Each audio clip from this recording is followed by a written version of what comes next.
A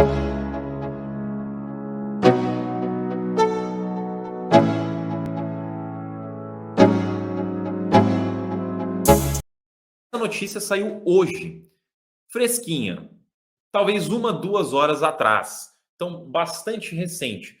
A gente já sabia que essa emissão tinha sido aprovada. Essa informação já estava dada. Inclusive, se você é cotista, você já votou nisso. Só que agora eles divulgaram os detalhes dessa quinta emissão. E ela será uma oferta restrita, ela tem o potencial de captação máximo de 260 milhões. Isso aí é incluindo o lote adicional. E aí tinha a pergunta que ficou lá no começo, eu esqueci quem foi que mandou. Eu vou explicar um pouquinho agora também o que é essas emissões que a gente está falando. Mas antes de eu explicar, só passar aqui os detalhes dessa emissão, o preço dela é R$ 108,80, já inclui a taxa, e o peso da taxa é de 0,28%, 0,28%. Então é uma taxa super baixa, muito positiva. Parabéns para o fundo por conseguir uma taxa eficiente dessa. Preferência é de 33,77% e a data de corte, a data base, é 13 de julho, ou seja, semana que vem, se eu não me engano, quarta-feira.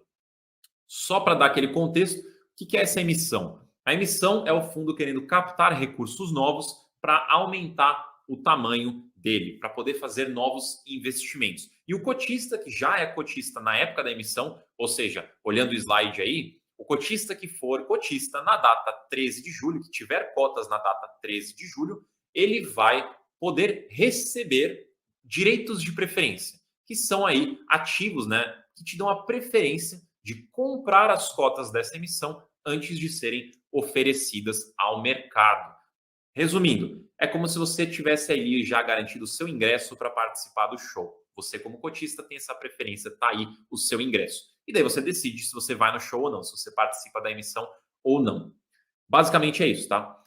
Por ser uma oferta restrita, não tem tantos detalhes sobre o que será feito com o dinheiro, como será esse investimento, qual que é o tipo de retorno. A gente não tem tantos detalhes nesse sentido. Se fosse uma oferta pública, a gente teria. Então, o que a gente tem de informações são essas na tela. Se vocês quiserem ver o cronograma completo, já coloquei tudo no Suno Emissões, que é a nossa plataforma gratuita para acompanhar as emissões de fundos imobiliários.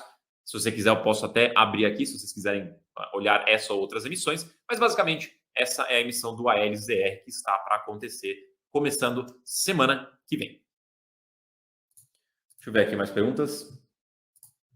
O Ezequiel perguntou se 33% de preferência do LZR não é um percentual muito grande para o fundo. É um percentual grande, ele vai aumentar em 1/3, né? Vai aumentar em 33% o fundo, mas assim, não é uma emissão gigante.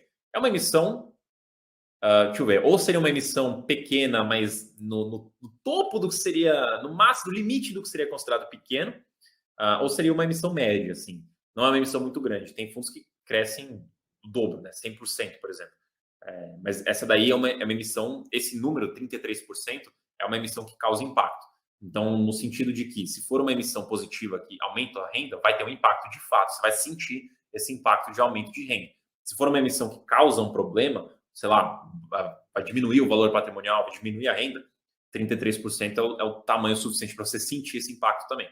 Quando um fundo faz uma emissão de 5%, por exemplo, às vezes você nem sente muito impacto, porque é uma emissão tão pequenininha que não pode não fazer tanta diferença.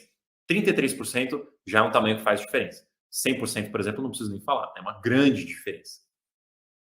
Soltou subscrição, database de preferência dia 13. Até quando a distribuição da venda da Clariant pode ser anunciada para não ser dividida com os novos cotistas da subscrição? Vamos lá. Conceito importante aqui sobre a venda e os pagamentos. Da mesma forma que eu expliquei já um tempo atrás na live, existe essa distribuição dentro do semestre. Isso vai variar também um pouquinho com a política de distribuição do fundo. Tem gestor que gosta de acumular e distribuir no final do semestre, tem gestor que gosta de diluir um pouco entre os meses. O BTRG costuma diluir entre os meses, tá? Então, assim, tudo vai depender da database também. Essa emissão, eu falei BTG, né? BTRG, mas no caso é o ALZR. O ALZR, eu não lembro qual que é a política, tá? Não lembro. Acho que eles diluem também entre os meses. Mas basicamente é o seguinte, digamos que eles venderam hoje o imóvel e eles vão distribuir o pagamento aí no próxima distribuição, que vai acontecer daqui umas 2 semanas. A emissão não vai acabar em 2 semanas, então essa distribuição provavelmente vai ficar para a base atual. Só que se a distribuição ficar mais para frente, e qual que é o ponto de diferença aqui? O término da emissão. Quando a emissão terminar, a base aumentou. A partir dali para frente, tudo vai ser dividido. Aí não tem o que fazer, tá? Então, assim, essa emissão é dia 13/7. Inclusive, eu acho que eu tenho aqui as datas. Me dá só um segundo aqui para eu pegar. E eu já coloco na tela. Ó. Vou colocar aqui na tela. Então, esse aqui é o Suno Emissões, tá? Para quem quiser acompanhar as emissões, pode usar essa plataforma. Eu vou tirar aqui só o comentário para não ocupar mais espaço. Então, aqui, ó. A emissão, ela começa semana que vem, né? Dia 13/7. E ela vai durante julho inteiro. As sobras terminam no começo de agosto. Não tem período público, né? Seria um período restrito. Vamos fingir que vai até o final de agosto.